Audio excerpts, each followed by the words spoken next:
슬기로운 생활백서 매주 금요일은 국민권익위원회와 함께 생활 속 놓치고 있는 권리를 찾아봅니다. 여러분 누누TV 들어보셨나요? 저작권을 위반한 불법 스트리밍이 사회적 문제가 되고 있는데요. 저작권 보호를 위해 공익신고를 할 수 있다고 합니다.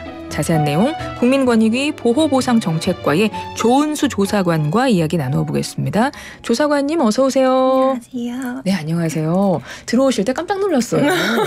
저는 인플루언서 한 분이 셀럽 한 분이 들어오시는 줄 알고. 우리 조사관께서는 항상 그렇게 출근을 하시나요? 네, 보통 출근을. 어머머. 오늘 좀 더 신경을 썼습니다. 네, 굉장히 패셔니스타이시고요. 너무나 아름다운 분께서 나와주셨어요. 감사합니다. 예, 반갑습니다. 조사관님 어서 오시고요. 공익신고자라는 말이 언론에도 자주 나오거든요. 네. 이 공익신고라는 게 정확하게 무엇을 뜻하는 건가요? 네, 보통은 많은 분들께서 이제 공익과 관련된 신고면 모두 공익신고에 해당되지 않냐 이렇게 생각하실 수도 있는데요. 이렇게 되면 공익신고의 개념이 조금 포괄적이고 모호해질 수 있기 때문에 법에서는 좀 더 명확하고 제한을 두어서 정의하고 있습니다. 네. 공익신고자 보호법에 따른 공익신고란 국민의 건강과 안전, 환경, 소비자의 이익, 공정한 경쟁, 그 밖의 이익을 침해하는 행위로서 공익신고자 보호법에서 정한 471개 대상 법률을 위반하는 행위를 말합니다. 그렇군요. 공익침해 행위를 신고하는 행위, 공익신고. 법에 그렇게 딱 정해 있네요, 정의가. 네. 저작권 침해 행위는 어떨까요? 이것도 공익신고가 가능한 건가요? 네, 그 저작권 침해 행위에 대한 처벌 규정을 두고 있는 저작권법의 경우에는 네. 2020년 11월 20일에 그 공익신고 대상 법률로 포함이 되었습니다. 따라서 저작권법 위반 행위의 경우에 저작권법에서 정하고 있는 벌칙이나 행정처분은 모두 공익신고하실 수 있습니다.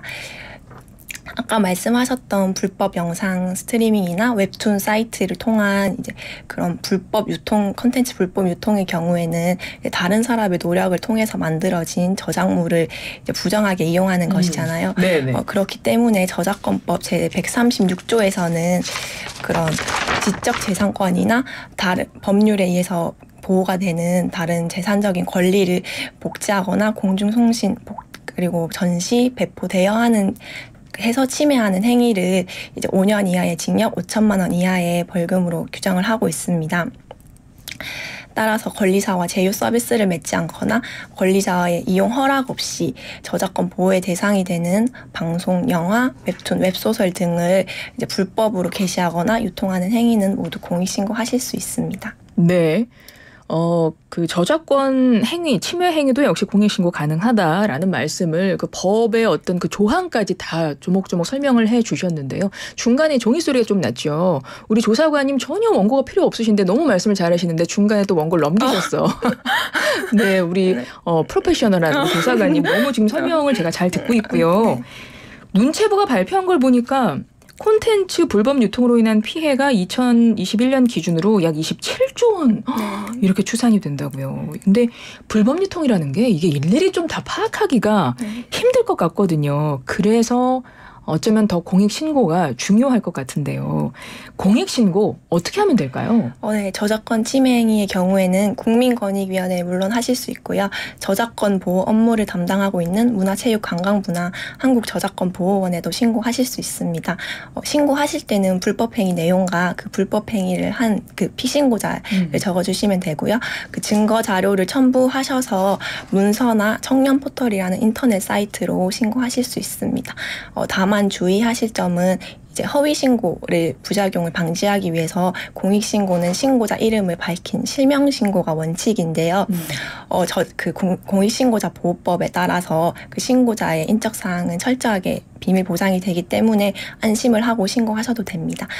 다만 그런데도 이제 자신의 이름을 밝혀서 신고하는 게 너무 걱정이 된다 하시는 분들께서는 비실명 대리 신고라는 제도를 이용하시면 되는데요. 그게 뭔가요?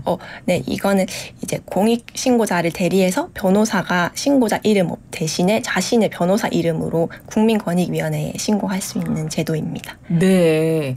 그러니까 국민권익위에도 공익신고할 수 있고 네네. 문체부나 한국저작권보호원에도 신고를 할 수 있습니다. 네. 뭐 증거 같은 거 첨부해서 인터넷 청렴 포털 사이트 청렴 이렇게 쓰면 나오나요? 포털 네. 사이트가? 청렴 포털이라고 검색하시면은 네, 신고도 하실 수 있고 보상금이나 보호 신청도 하실 수 있는 그 권익위에서 운영하는 사이트가 나옵니다. 그렇군요. 인터넷 그 포털에 청렴 포털 이렇게 검색하시면 나온다고 했고 아까 비실명 대리신고라고 해서 내가 좀 내 이름 밝혀지는 게 조금 그렇다 하시는 분들은 변호사 이름으로 신고할 수 네네. 있다고 하셨는데 그럼에도 불구하고 네. 약간 내가 신고를 하면 뭔가 누가 나한테 보복하는 거 아니야? 좀 겁날 것 같아요. 공익신고하시는 분들. 이런 분들에게 뭔가 좀 조치 같은 게 있을까요? 안전망 같은 게 있을까요? 네, 공익신고자 보호법에 따라서 공익신고자 분들께서는 비밀 보장, 신변 보호, 보호 조치, 책임 감면 등의 보호를 받으실 수 있는데요. 예를 들어서 신고자 동의 없이 신고자가 누구인지 알려주게 되면 5년 이하의 징역, 5천만 원 이하의 벌금에 처할 수 있도록 규정하고 있고요. 또 신고자가 그 저작권 침해 행위에 같이 가담을 하였는데 나도 함께 처벌받을 것이 두려워서 신고를 망설이는 경우가 생기지 않도록 그럴 수도 있죠. 네네. 신고자의 위법 행위에 대한 형이나 불리한 행정 처분을 감경 또는 면제할 수 있는 책임 감면 제도도 있습니다. 그리고 신고자가 신고로 인해 뭐 피신고자로부터의 신변 위협을 받는 경우에는 그 경찰이 집 주변을 순찰해 준다든지 아니면 스마트워치를 지급받는지 한다는 등의 신변 보호 조치를 받으실 수도 있습니다. 다양한 신고자 보호 제도가 준비돼 있네요. 네. 그러니까 안심하고 신고하셔도 좋을 것 같습니다. 그리고 공익 신고자들에 대한 아까 금전적인 보장도 있다고 네. 말씀하셨던 것 같아요. 네네. 뭐 금전적인 보장 괜찮게 되나요? 네. 아무래도 그래야 더 활발히 네. 좀 신고를 하실 것 같아서 네. 어떻습니까? 네, 권익위에서는 그 신고자분들에 대한 지원 제도도 운영하고 있는데요. 만약에 저작권법 위반이 발생한 기업에서 근무하던 직원분, 즉 내부 공익 신고자분이 그 저작권 침해 행위를 신고했고 그 신고로 인해서 뭐 벌금이 부과되는 등 공공기관의 직접적인 수입 회복이나 증대가 발생하면 위원회로 보상금 지급 신청을 하실 수 있습니다. 그러면 이제 수입 회복 증대 금액이라든지 신고자가 기여한 정도 등을 고려해서 보상금을 지급하게 됩니다. 알겠습니다. 저작권은 저작자 뭐 개인적 이익만 아니라 더 좋은 작품 계속 만들어서 많은 사람들에게 사회 전체가 누릴 수 있는 것이기 때문에 보호가 돼야 되고 공익신고 통해서 저작권 침해 근절됐으면 하는 그런 바람입니다. 우리 조사관님 권익위의 최연소 입사자 출신이시라고. 근데 오늘 설명해 주시는 거 보니까 실력도 뛰어나고 굉장히 본인 스스로를 관리하시는 것도 뛰어난 것 같고 제가 오늘 조사관님과 이야기를 하면서 많은 부분 좀 반성을 했어요. 조사관님. 여러모로 제게 큰 영감을 주셨던 국민권익위 보호보상정책과의 조은수 조사관과 함께했습니다. 오늘 말씀 잘 들었습니다. 감사합니다.